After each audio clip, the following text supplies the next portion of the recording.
This video is sponsored by airsoftwarrior.net.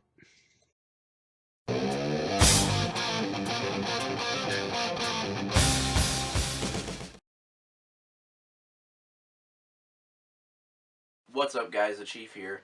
In this video I'm going to show you how to mod your Thunderbees so they go off every time and fast enough so they eliminate the enemies in the room. I'm also going to show you how to make sure the pin does not get pulled out before you want it to while it's in your vest on the field. And I'm also going to show you how to identify your Thunderbees on the field after you've thrown them. Let's get into it. Now I'm going to show you guys how to mod your Thunderbees so they go off fast and every time. So what I do is I take some small pliers like this and I'll pull this pin out so I can take the spoon off, and so that way the core will then look like this. And what I do is I'll put a penny in this bottom cap, and that will push the CO2 cartridge up closer to the puncturing pin. And this is a used CO2 cartridge, by the way. Another thing that I will do is I will drill a hole in this tube somewhere around here above the seal that's in here, and that will let the gas escape from the CO2 cartridge faster once it's punctured.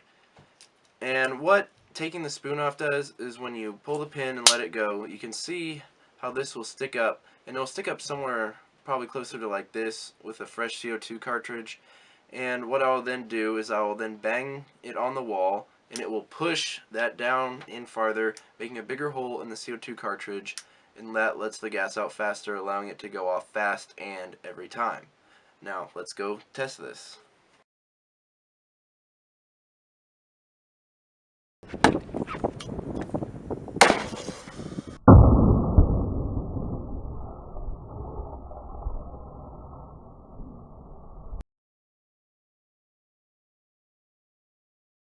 Now I'm going to show you guys how to make sure you can identify your Thunderbees on the field after you've thrown them.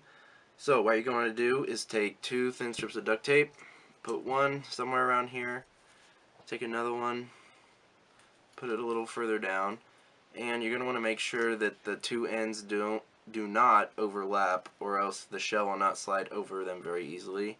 And what this is going to do is once the shell has burst, you should be able to see one, if not both, of these pieces of tape. And another thing that you can do is you can even put another strip along the top here if you want, so in case the bottom of it bursts out and it doesn't burst up here, you can still have a piece of tape to be able to identify your Thunderbee.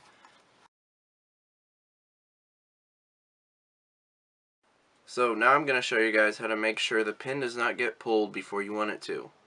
First thing you're going to want to do is bend this little tab over that's on the pin, and that will do a pretty good job of making sure it doesn't get pulled before you want it to, but I have seen cases where people had the pin get pulled accidentally even with this bent like that. So one more thing that you can do is take a little strip of duct tape like this and bend one end over on itself, and that'll give you a place to grab when you're ready to use it. And you just slide it in through the pin like this, and right like that, and that will make it almost impossible for that pin to get pulled. When you're ready to use it, you just rip the duct tape off like that, and you can then pull your pin. I hope you guys find the tips that I've showed you today useful. Stay tuned for gameplay videos where I will be using Thunderbees. That's it for this video. Thanks for watching, guys. See you later.